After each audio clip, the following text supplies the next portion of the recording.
You don't forget moments like that. A room full of suits. Cameras clicking. Lights hot and heavy. And in the middle of it all, one boy, just 14 years old, standing still, shoulders square, eyes locked forward. No speech. No theatrics. Just 6 words that made the whole town hold its breath. But this story didn't begin at the podium. It started long before anyone knew his name. Before the headlines. Before the governor's hands were stained with paint. Before the applause. Before the lessons. It began on a street no politician ever bothered to visit. Where the trash bins overflowed. Where mothers waited hours outside empty clinics. Where chalkboards stayed blank, and kids carried notebooks with more hope than pages. And in that forgotten place, a boy made a decision. He picked up a broom. He tied a rope to a bucket. And he chose to clean what no one else would. There were no crowds. No retweets. No interviews. Just a child who believed that you don't need permission to do what's right. And while leaders gave speeches from balconies, this boy moved quietly, deliberately, one good act at a time, until the day the system had to face him. Until the day power was forced to listen. Not because of a microphone. But because of what he did when no one was watching. Before we continue, what country or city are you tuning in from? Drop it in the comments, we love seeing where you're watching from. Hit the like button and subscribe to enjoy more of our videos. And now, let's take you back, to the town that had forgotten what leadership looked like, until a boy reminded them. No one really remembered when the decline began. Maybe it was after the last mayor resigned. Or the 4th school principal left without saying goodbye. But what people did remember, was the waiting. They waited for roads to be repaired. For textbooks that never came. For ambulances that stayed parked, because no one was left to drive them. It wasn't outrage that filled the air. It was resignation. Tired hands. Dimmed voices. Shrinking trust. Children learned subtraction on cracked whiteboards. Nurses stood beside empty cabinets. Fathers fixed potholes with sand, only for the rain to undo it by morning. And yet, every few months, the governor came back. Shiny shoes. Bright tie. Camera-ready grin. He'd walk across the stage with promises rehearsed and answers already prepared. We're working on it. We're doing our best. These things take time. Then he'd disappear again, like he was never there. And the town? The town kept quiet. Because after years of being ignored, silence feels safer than hope. Parents stopped attending town halls. Students stopped raising their hands. Shop owners boarded up windows and just endured. Not because they didn't care, but because no one in power ever did. It was in this forgotten place, this stretch of overlooked streets and muted ambition, that a boy was growing up. He walked past the same decay every day. He saw the broken curb outside his school. The hole in the roof above his math class. The way his neighbor, Miss Eleanor, squinted in pain each time she had to carry groceries up her porch stairs. He never said much. But he noticed everything. And while the governor kept waving from podiums, this teenager was quietly deciding what kind of man he refused to become. His name wasn't in any newspaper. No plaques. No certificates. No one sent letters to his family, praising his potential. He didn't wear polished shoes or speak with rehearsed lines. He was just a boy, skinny, quiet, 14, whose days started before the sun rose and ended long after it fell. He lived in a narrow house with a rusted gate. His mother worked double shifts, and when she came home, her knees ached too much to talk. His father? No one ever brought that up. Not at school. Not at church. Not at dinner. He didn't complain. There was no time for that. Every morning, before school, he swept the gutter on his street with a broom he'd rebuilt from twine and a branch. After class, he helped Mr. Harlan, the old man 2 doors down, carry water from the corner tap. He fixed broken hinges with scraps from the junkyard. Picked up bottles others stepped over. He didn't wait to be noticed. He just worked. Rain never stopped him. He walked through it, shoelaces soaked, carrying bags of canned food to a widow 3 blocks away. When others rushed inside for shelter, he moved slower, scanning the sidewalks for broken glass or fallen branches. To him, dignity was earned in small, invisible choices.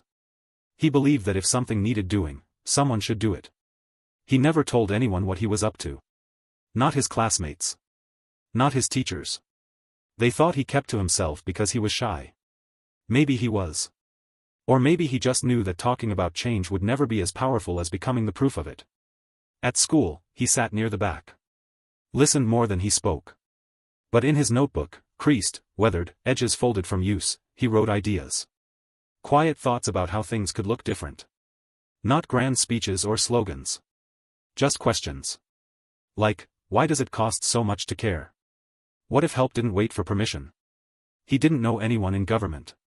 He didn't have the words people use in debates. But what he had, was a decision. A decision to live as if someone had already answered the town's cries. A decision to act, every day, like help had already arrived. His name was called last. Everyone else had already spoken. Their voices shook. Some read from pages they barely understood. Others shouted. One girl cried. The microphones caught every plea, every practice statement, every half-broken promise from the adult panel seated at the front.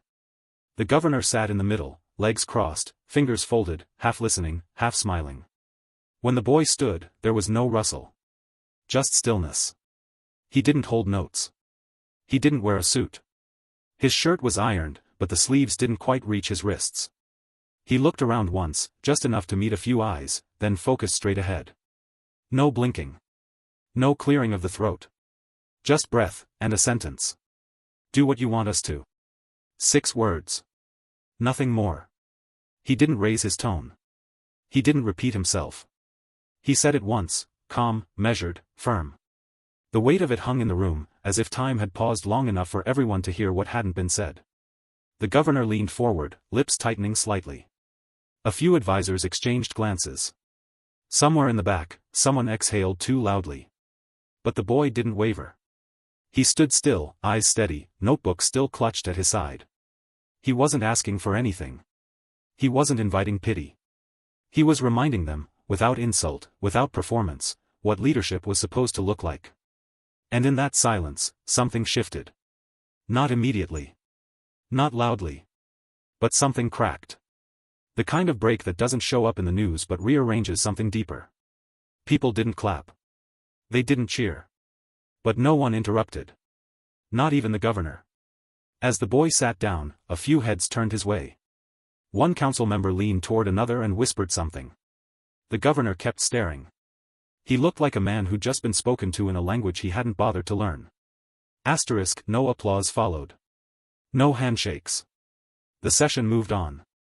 But for the first time that evening, the room wasn't dominated by noise. It was filled with a question, unspoken but undeniable. What if this boy wasn't just right? What if he was the only one who'd been paying attention?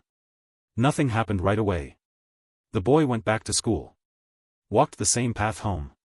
Took the same route past the boarded-up clinic. He wasn't looking for recognition. He'd said what needed saying. That was enough for him. But far from that neighborhood, behind tall glass, in an office where decisions usually stayed untouched by consequences, the governor sat alone. The cameras were gone. The applause from past speeches had faded. What stayed, was that voice. Steady. Unafraid. Inescapable. On social media, a clip from the town hall was circulating. The boy's words weren't trending, but they were being shared. Not for drama. Not for likes. People forwarded it to friends, to co-workers, to teachers. They whispered, "Did you hear what he said?" Not because it was loud. But because it cut through everything that wasn't. The governor read the comments. He saw the headlines. Some cruel. Others thoughtful. One stuck with him. Just 7 words, "A child leads better than you govern." He read it twice. Then again. The next morning, he didn't issue a statement. No press briefing. No defensive interview. He put on an old shirt, one that hadn't seen public view in years, and got in his car. No motorcade. No advisors. Just him. By noon, he was standing in front of a school he hadn't visited in months. Paint peeled from the corners. A mural, once bright, was now a patch of forgotten color. He walked inside with 2 buckets, a roller, and no explanation. No news crews followed. No one from his staff posted it. He started in the corner. One wall. Then the next. Brushes moved with no rhythm, no urgency. Just care. At first, a few teachers watched from the hallway. Then a janitor offered him a second tray. A student peeked in, eyes wide. Across the street, the boy walked by on his way from helping Miss Eleanor. He noticed the governor but didn't wave.